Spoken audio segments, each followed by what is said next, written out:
नमस्कार दोस्तों, स्वागत है आपका कथा सागर में। और मैं आप लोगों को श्रीमद् भगवत महापुराण के हिंदी रूपांतरण यानी कि सुख सागर की कथाएं सुनाती हूँ। आज मैं आप लोगों को सुनाने जा रही हूँ सुख सागर के चतुर्थ स्कंद का 8वां अध्याय।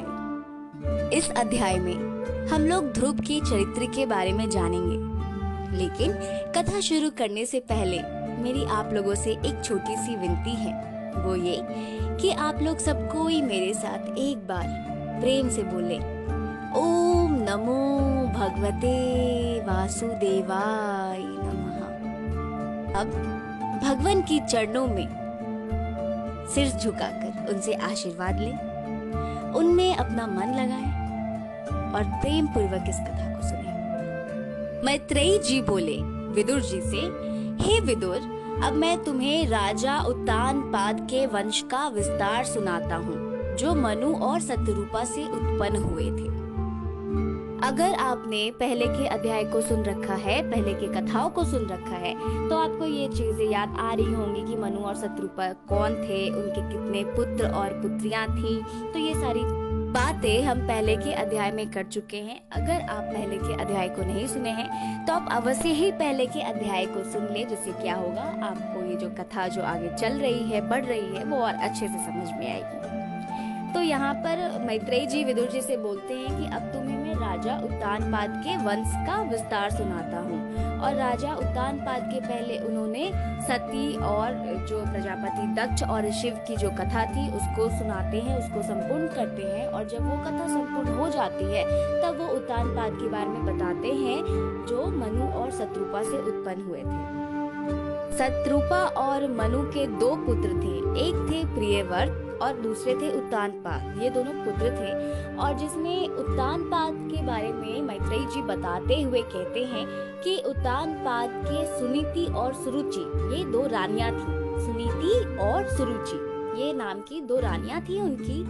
और राजा उत्तानपाद अपनी छोटी रानी सुरुचि से अधिक प्रेम करते थे, बहुत ज्यादा मानते थे उनको, जबकि उनकी बड़ी रानी सुनीति के एक पुत्र ध्रुव उत्पन्न हो चुके थे। और रानी सुरुचि को भी एक पुत्र था जिसका नाम राजकुमार उत्तम था।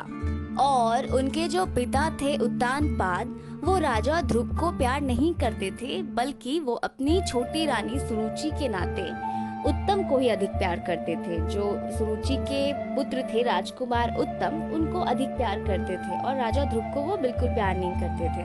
तो एक दिन की बात है, राजा उत्तानपाद सुरुचि रानी के पुत्र जो थे राजकुमार उत्तम, उनको अपनी गोद में लेकर खेल रहे थे। जब वो राजकुमार उत्तम को अपनी गोद में लेकर खेल रहे थे, उसी समय वहाँ पर उनकी बड़ी रानी जो सुनीति थी, उनके पुत्र ध्रुव वहाँ पर चपलता से राजा की गोद में चढ़ने लगे।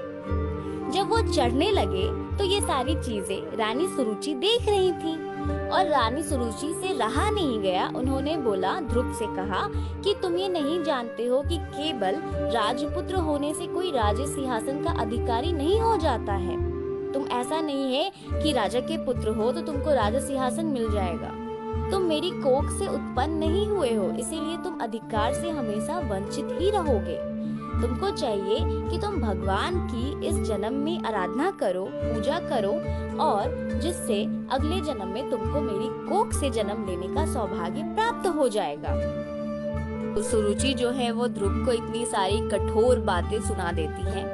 और फिर मैत्रेयी जी ये सारी बातें विदुर जी को बतलाते हैं, ये सारी कथा वृतांत बतलाते हैं और कथा को आगे बढ़ाते हुए कहते हैं कि हे विदुर, जब रानी सुरुचि ने इस प्रकार द्वेष युक्त विष भरे शब्द ध्रुव को सुनाया, तो ये सारी कठोर शब्दों को सुनकर ध्रुव का कोमल हृदय तड़प कर रह गया। और विवशता से चुप बैठे हुए पिता की ओर वो देखते हुए आंतरिक मनोव्यथा से सिहर उठा। जो ध्रुव था, उसकी जो मनोस्थिति थी, उसको यहाँ पर बताया जा रहा है कि वो बिल्कुल तड़प कर रह जाता है।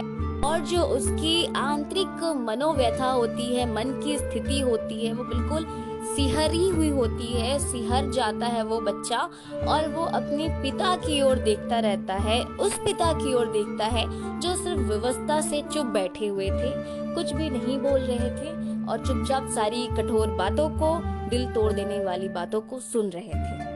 मैत्रेयी जी विदुर जी को आगे की कथा बतलाते हुए कहते हैं कि जब ध्रुव ने इन सारी बातों को सुना, वो सिहर चुके थे, अपने पिता को देख रहे थे, जो पिता मौन धारण किए हुए थे और पिता कुछ भी नहीं बोल रहे थे, तो उनके होठ कांपने लगते हैं और वो सिसकते हुए अपनी माता सुनीति के पास चले जाते हैं। तो जैसे ही ध्रुव अपनी माता सुनीति के पास जाते हैं, वो अपने पुत्र को गोदी में बिठा लेती हैं, लेकिन उनको अपनी जो सौत के द्वारा जो कही गई द्वेष युक्त बातें थी वो भी उनको याद आने लगती है, जिससे उनको बहुत ज्यादा दुख होता है और रानी सुनीति फपक फपक कर रोने लगती हैं और रोते रोते वो अपने बेटा को ये बात समझाती है, ध्रुव को बोलती हैं कि तुम्हारे लिए दूसरे कुछ भी कहे, कितना भी बुरा बात क्यों नहीं कहे, लेकिन तुमको किसी के प्रति, किसी के बारे में अमंगल की कामना नहीं करनी है और ना ही उसकी भावना मन में लानी है। यानी कि किसी के बारे में तुम अहित नहीं सोचोगे, ना ही उसके बुरा होने का तुम भावना भी मन में लाओगे, ऐसा तुम सोच भी मन में लाओगे।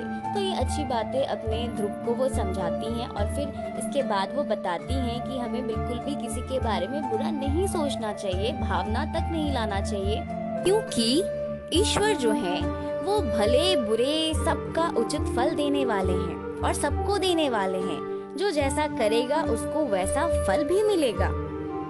इसीलिए किसी के बारे में हम लोगों को ना तो बुरी कामना करनी चाहिए और ना ही मन में उनके लिए अमंगल की भावना लानी चाहिए। ये बातें अपने पुत्र को वो समझाती हैं और फिर अपने पुत्र से वो कहती हैं कि अगर रानी सुरुचि ने तुमसे ये सारी बातें कही हैं तो वो ठीक ही कही हैं। निश्चय ही तुम मुझ जैसे हतभागिनी के गर्भ से उत्पन्न होकर राज्य जैसे उच्च अधिकार तक नहीं पहुंच सकते हो। इसीलिए तुमको चाहिए कि जो सुरुचि ने तुमको व्यंग भरे शब्द कहे हैं उसको तुम सच्चे रूप से ग्रहण करो और कार्य रूप में परिणत कर भगवान विष्णु के चरणों की सेवा में तन और मन अर्पित कर दो। तुम आज ही सर्व संकटहारी श्री हरि के चरणों में अपने को निश्चिंत छोड़ दो। तो मैत्रेयी जी ये सारी बातें विदुर जी को बतलाते हैं कि जब सुरुचि ने कठोर शब्दों को बोला, सुरुचि ने व्यंग्यात्मक रूप से बोला कि तुम इससे अच्छा होगा कि भगवान की आराधना में लग जाओ, जिससे अगले जन्म में तुम मेरे कोख से उत्पन्न होगे और तुमको ये भाग्य प्राप्त होगा कि तुम राज्य अधिकारी बन सको, राज्य सिंहासन पर बैठ सको। ठीक है, तो ये सारी बातें जो है विदुर जी मैत्रेयी जी से सुनते हैं। मैत्रेयी जी ये सारी बातें बतलाते हैं और फिर बताते हैं कि कैसे ध्रुव की जो माँ सुनीति है वो ध्रुव को अच्छी बातें बतलाती हैं और समझाते हुए कहती हैं कि अगर सुरुचि ने तुम्हें व्यंग्यात्मक रूप से कहा है कि तुम अगर भगवान की आराधना में लग जाओ तो शायद अगले जन्म में तुम मेरे कोख से प्राप्त होकर राज सिंहासन के अधिकारी बन जाओगे, तो इस बात को तुम परिणित करो, यानी कि तुम इस बात को अपने जीवन में उतार लो। और जैसा उसने कहा है, उसने भले ही व्यंग्यात्मक रूप से कहा है, लेकिन तुम सच्ची श्रद्धा और सच्ची भक्ति के साथ भगवान के सेवा भाव में लग जाओ। ये सारी बातें मैत्रेयी जी विदुर जी को बतलाते हुए कहते हैं कि हे विदुर, तब माता सुनीति के मर्म स्पर्शी वचन सुनकर ध्रुव की बाल बुद्धि को यथार्थ समझते देर नहीं लगी। वे तुरंत अपने पिता का नगर छोड़कर चल पड़े। माता सुनीति के समझाने पर जो बालक ध्रुव है वो अपनी पिता की नगरी को छोड़कर चले जाते हैं। ऐसे चले जाते हैं जैसे उन्होंने अपना भविष्य देख लिया हो, सोच लिया हो कि हाँ मुझे भविष्य में क्या करना है। और जैसे ही बालक ध्रुव अपने पिता का नगर छोड़कर चले जाते हैं तो उनके इस दृढ़ निश्चय को देखकर नारद मुनि उनसे काफी ज्यादा प्रभावित हो जाते हैं और मन ही मन वो उनकी सराहना करने लगते हैं। वो उस बालक की प्रशंसा करने लगते हैं और वो उनके पास जाते हैं। नारद मुनि बालक ध्रुव के पास जाते हैं, लेकिन वो जो प्रशंसा कर रहे होते हैं वो बालक को नहीं बोलते हैं, बल्कि वो उनको समझाने का प्रयत्न करते हैं। नारद मुनि उनको समझाते हुए ये बोलते हैं कि अभी तुम्हारी उम्र ही क्या है, तुम तो अभी बहुत छोटे हो, बहुत कम उम्र है तुम्हारी, और इस कम उम्र में तुम तप जैसे इतने कठिन कार्य के लिए अपना घर तक छोड़ दिए हो, घर छोड़कर तुम निकल गए हो। तुम्हारी जो ये कच्ची आयु है, इसके लिए मेरे अंदर मान सम्मान का कोई प्रश्न ही नहीं उठता है। तुम तो अपनी माँ के आज्ञा अनुसार जिस कठोर तपस्या के लिए चल पड़े हो, वो कोई हंसी खेल का बात नहीं है। वो बड़े बड़े योगी और कठोर यातनाएं सहने वाले तपस्वी भी विचलित हो जाते हैं। इसीलिए तुम ये जिद छोड़ दो, तुम ये कठोर तपस्या का जो अपने अंदर दृढ़ निश्चय करके अपना घर छोड़ दिए हो, इसकी हठता छोड़ दो, इसका जिद नहीं करो। तब नारद जी का ये उपदेश सुनकर ध्रुव उनसे कहते हैं, हे भगवान, आपने दुख सुख दोनों से बचने का जो उपाय बताया है, वो निश्चय ही शांति में मार्ग पर ले जाने वाला है। लेकिन मुझ जैसे अल्प बुद्धि वाले उस स्थिति तक नहीं पहुंच सकते। मैं संस्कारवश उग्र स्वभाव का भी हूँ और यही कारण है कि माँ सुरुचि के कटु वचन बार बार जलन पैदा कर रहे हैं और भुलाने पर भी मैं उन्हें भूल नहीं पा रहा हूँ। मैं राज्य पद क्या, उससे भी उच्च से भी उच्च पद को पाना चाहता हूँ, जिसके लिए बड़े बड़े ब्रह्म ज्ञानी तरसा करते हैं। आप तो ब्रह्मा के पुत्र हैं, इसीलिए आप ऐसा मार्ग बतलाइए कि जिस पर चलकर मेरा अभिष्ट फलीभूत हो। त्रय जी कहते हैं, ध्रुव के इस संकल्प को सुनकर नारद मुनि बहुत प्रसन्न हो गए और फिर उन्होंने मीठे शब्दों में कहना प्रारंभ किया। नारद मुनि ने कहा, वत्स ध्रुव, तुम्हारी माता ने जो भगवान हरि के चरणों में अनुराग करने की बात बताई है, वही एक ऐसा उपाय है जिससे भव बंधनों से मुक्ति मिल सकती है। और फिर नारद मुनि ने बालक ध्रुव को वो उपाय बताया, वो तरीका बताया कि कैसे, किस तरह से, किस विधि से उन सारी चीजों को करना है। नारद मुनि ने ध्रुव को बताया कि कालिंदी के तट पर मधुबन में जाकर जप, तप, नियम और प्राणायाम से मन को एकाग्र कर भगवान का स्मरण करना है। फिर उन्होंने ध्रुव से कहा कि हे ध्रुव, मैं तुमको उस मंत्र से अवगत कराता हूँ जिसको जप करने से तुम्हें भगवत प्राप्ति हो जाएगी। नारद मुनि ने वो मंत्र, वो महामंत्र ध्रुव को बताते हैं और वो महामंत्र है ओम नमो भगवते वासुदेवाय। इस महामंत्र की जप करने से भगवत की प्राप्ति हो जाती है। महामंत्र बताने के बाद वो पूजा विधि बताते हैं और कहते हैं कि भगवान की पूजा जंगली फल फूल और विशुद्ध जल से करनी चाहिए। तुलसी दल भगवान को बहुत प्रिय है, इसीलिए इसका पूजन में प्रयोग आवश्यक है। सदैव शांत चित्त से मनन करता हुआ ईश्वर की आराधना में संयमित जीवन व्यतीत करते हुए साधक उस परम आनंद को प्राप्त करता है जो एक निष्ठ मनस्वी की धरोहर है। इस प्रकार ध्रुव को भली भांति समझाकर नारद मुनि वहाँ से चले जाते हैं और ध्रुव भी सारी बातों को अच्छे से समझने के बाद, पूजन विधि को अच्छे से समझने के बाद, महामंत्र को सुन लेने के बाद वो भी कालिंदी के तट पर मधुवन की ओर जाने लगते हैं। बालक ध्रुव वहाँ मधुवन पहुंचकर भगवत भजन में दिन व्यतीत करने लगते हैं। शुरू में, पहले के कुछ दिनों में वो क्या करते हैं, जो वन में उपलब्ध कंद मिलते हैं, जो मूल होते हैं या फल जो भी उनको मिलता है, वो खाकर वो बिताते हैं और उसके बाद धीरे धीरे वो आहार की मात्रा कम करने लगते हैं। आहार की मात्रा वो कम कर केवल जल पीकर रहने लगते हैं।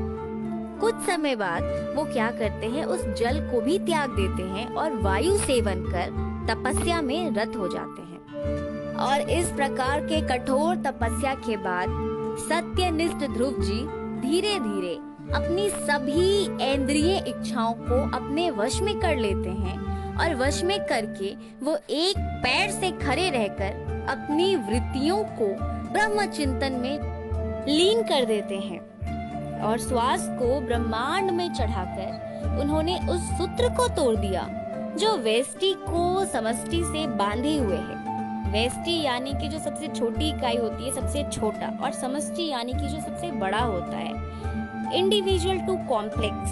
तो उस चीज को उन्होंने तोड़ दिया जो व्यष्टि को समष्टि से बांधे हुए है। तो जब बालक ध्रुव ने ऐसा किया, उन्होंने उस सूत्र को ही तोड़ दिया, तब चीज संचालित सनातन नियम में व्यवधान पड़ने लगा। और व्यवधान पड़ने से क्या हुआ, व्यवधान कुछ इस प्रकार पड़ा कि जो जीवधारी थे वो व्याकुल होने लगे। फिर जो देवता गण थे वो भी सृष्टि के नियम को ऐसे टूटते हुए देखकर, ऐसे भंग होते देखकर वो भी भयभीत हो गए। और भयभीत होने के बाद वो सीधे भगवान विष्णु की शरण में ही गए। जब वो भगवान विष्णु की शरण में जाते हैं तब उनसे विष्णु जी कहते हैं कि हे देवताओं, तुम लोग कुछ भी चिंतन मत करो, चिंता मत करो।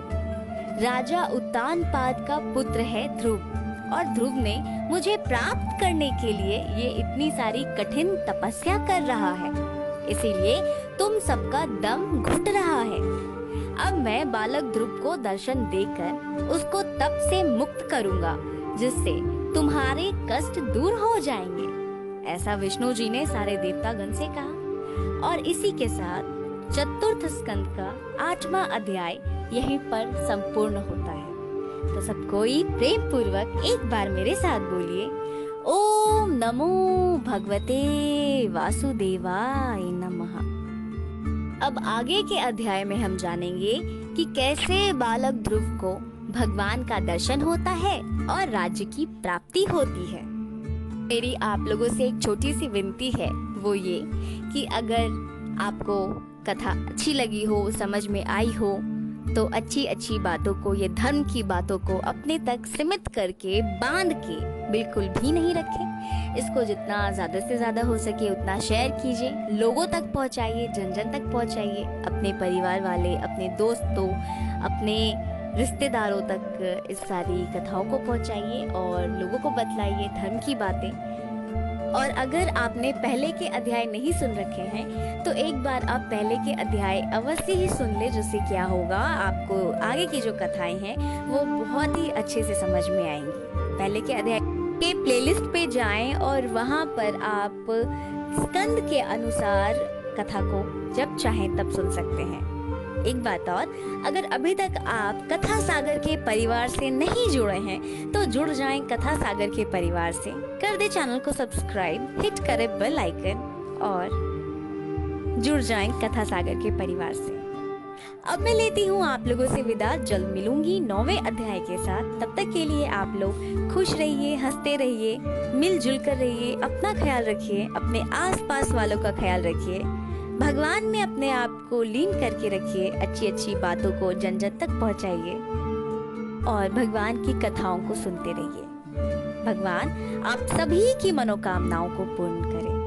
ओम शांति शांति शांति।